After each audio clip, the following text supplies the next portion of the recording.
Are you looking for a great pantry pasta recipe? I know you are. Everybody always is. I have just the recipe for you. Pasta Puttanesca. It is fantastic. Couldn't ask for anything more, so let me show you how to make this. First, you want to drain half a cup of Kalamata olives, about a tablespoon of capers. I actually like capers a ton, so I'm gonna probably use a little bit more than a tablespoon.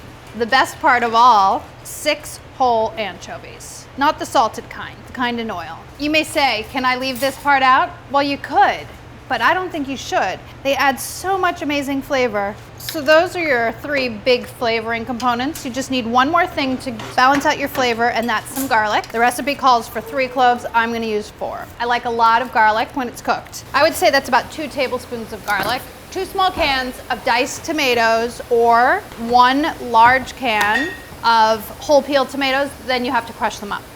Just need to transport everything to the stove on a handy dandy pan. So now I'm gonna boil my pasta, lots of salt, salty like the sea, remember. This is spaghetti.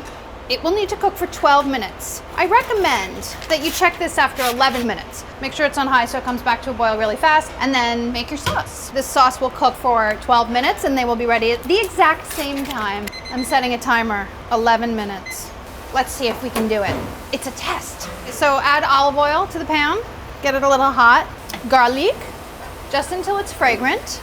At this point, what I like to do is add the anchovies, especially if you're an anchovia-phobe. You want to add them now because they're going to disintegrate into the sauce. You won't even notice that they're there. So put them in. You can see that the anchovies are already starting to break down. The garlic is sizzling.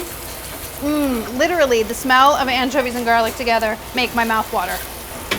Then capers, 1 tablespoon, olives, half cup of olives, and then your 2 cans of tomatoes. Make sure to stir your pasta once or twice during cooking too, because you don't want it to stick together. I am looking at these. They're a little bit chunky for my liking, so I'm just gonna snip a couple of the bigger pieces into smaller pieces. These were whole olives, but I don't really want whole olives in here, so I'm actually cutting these up too. You can turn your stove off at this point if you're nervous about the heat, but I am living life on the edge. I'm just cooking and snipping and doing all of it all at once. Then you just simmer this for about the same amount of time it takes to cook the pasta. Don't cook your spoon. Don't cook your spoon. This is ready to go. I always like to save a little bit of pasta water because it helps thicken a sauce because it has some starch in it. It's a good thing to have around. Woo! Steamy. Be careful.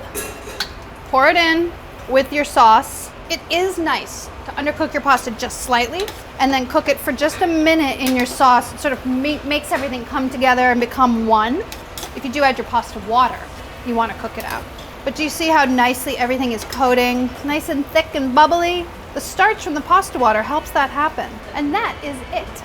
Some of the stuff, the saucy deliciousness, all of the capers and the olives and stuff kind of sink to the bottom. Dig in there to make sure you get some in every single serving. So delicious. So perfect when you're rushing home after work and you have nothing else to eat. Voila! In your cabinet, dinner.